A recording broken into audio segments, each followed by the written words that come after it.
Ron Brown with Tech for Senior. Today I'd like to talk about an article that was published recently from the University of Guelph, Canada, in Ontario. The article is titled "No Privacy in the Electronics Repair Business."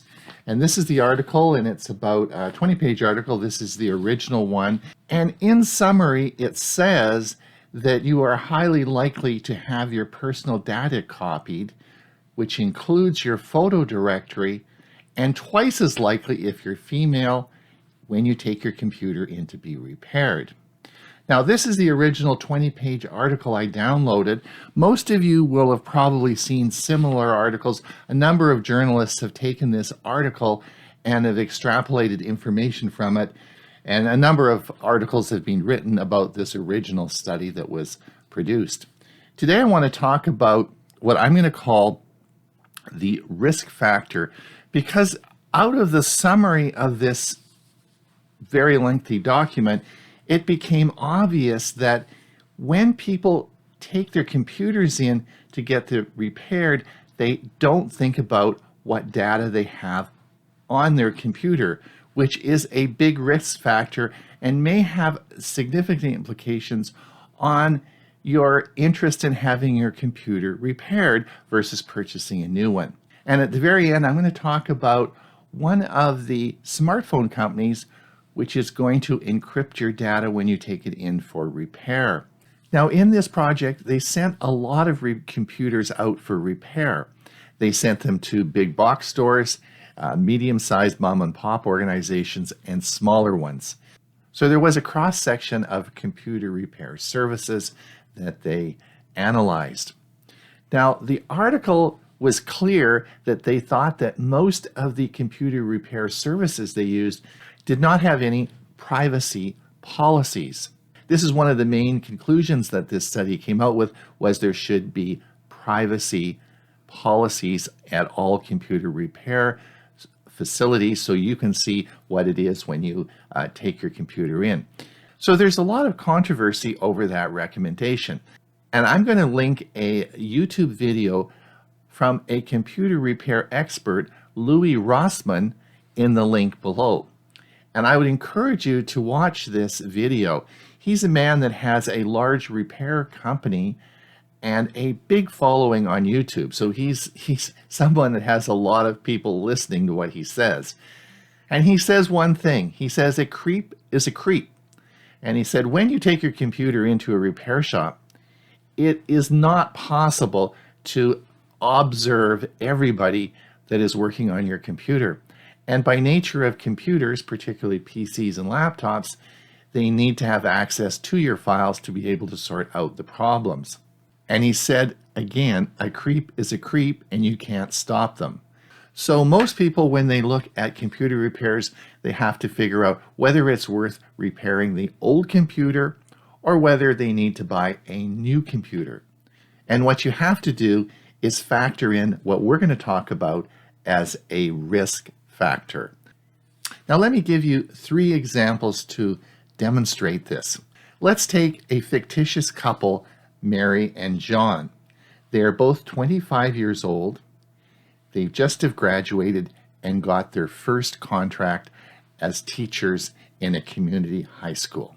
Scenario number 1, John goes down in the morning to the study, pushes the button on his PC to start it up. He smells a burning smell and the computer dies. Not a good way to start out your morning. So now John is faced with a problem.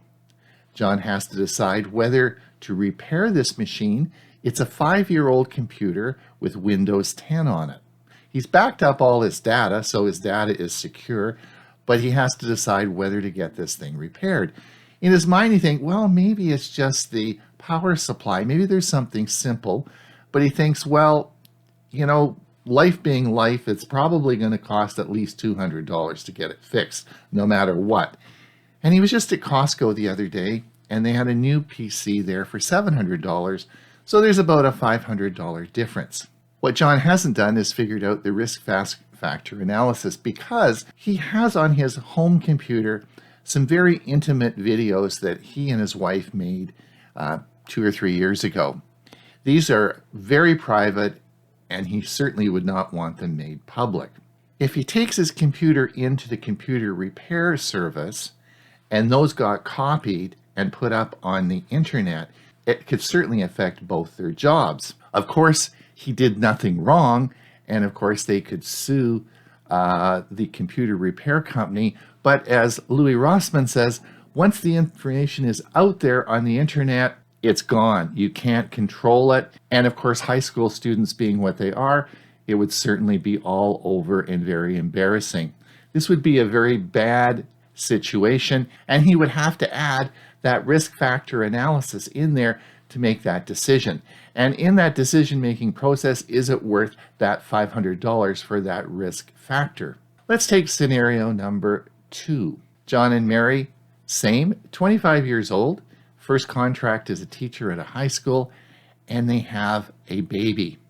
And this is 1 year down the road, and they have a whole bunch of baby pictures, as most parents do. Lots of baby pictures.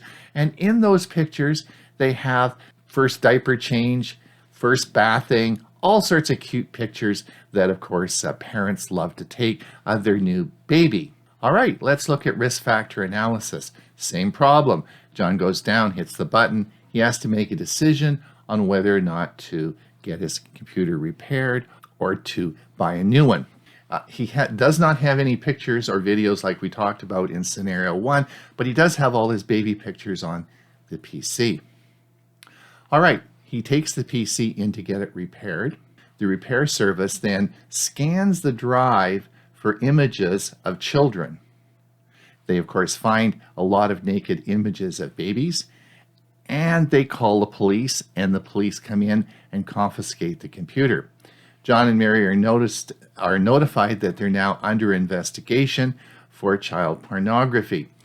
Not an uncommon situation. You may laugh at this, but this actually happens on a fairly regular basis. Now, of course, they did nothing wrong, but they're under investigation. This could have significant implications on their teaching contracts, and of course the anxiety and worry about this. So that's another risk factor analysis you have to consider before you take that computer in to a service depot. Let's take scenario number 3. Let's say it's still John and Mary. Let's say it's the same as scenario 2, but it's their S22 Samsung phone. Their new phone they just spent $1,500 on. John drops it and it has a cracked screen, and they have to take it in. Now they'll get the screen repaired. Now this is sort of a no-brainer because nobody's going to throw out a brand new $1,500 phone. John takes it in to get repaired, and again the same situation occurs, is that the data on that phone can be accessed, particularly the photos. So you're back to square one in what are you going to do to protect your data. So let's come back to the original research article, No Privacy in the Electronic Repair Industry, which is a recent study just published by the University of Guelph in Ontario, Canada.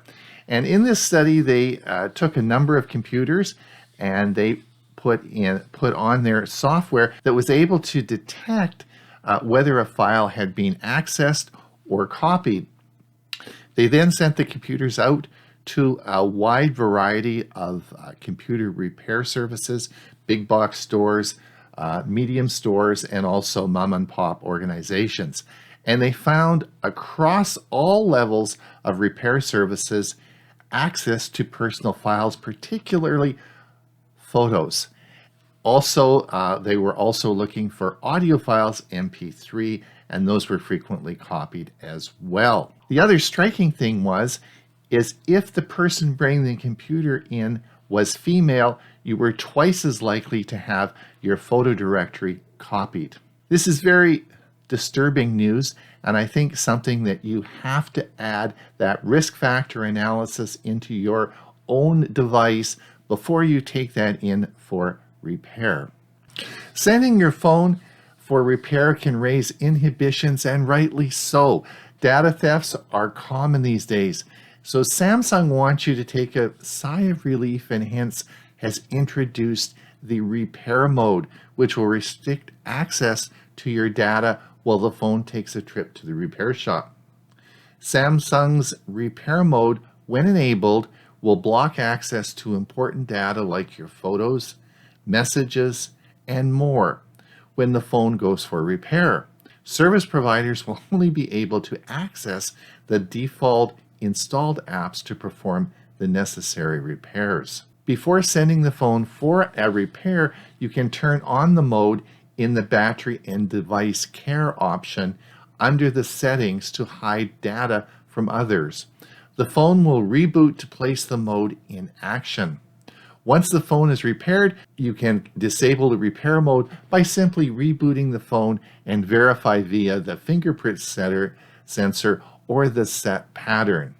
The new security feature will reach Galaxy S21 series via a future software update. The Samsung repair mode is only available in South Korea at present, but it should be arriving on the Samsung S21 and S22 models in the new year. So please remember that your personal data is only secure when your device is in your possession. You must add that risk factor analysis into the equation before taking your device in to have it repaired. It's Ron Brown with Tech4Senior.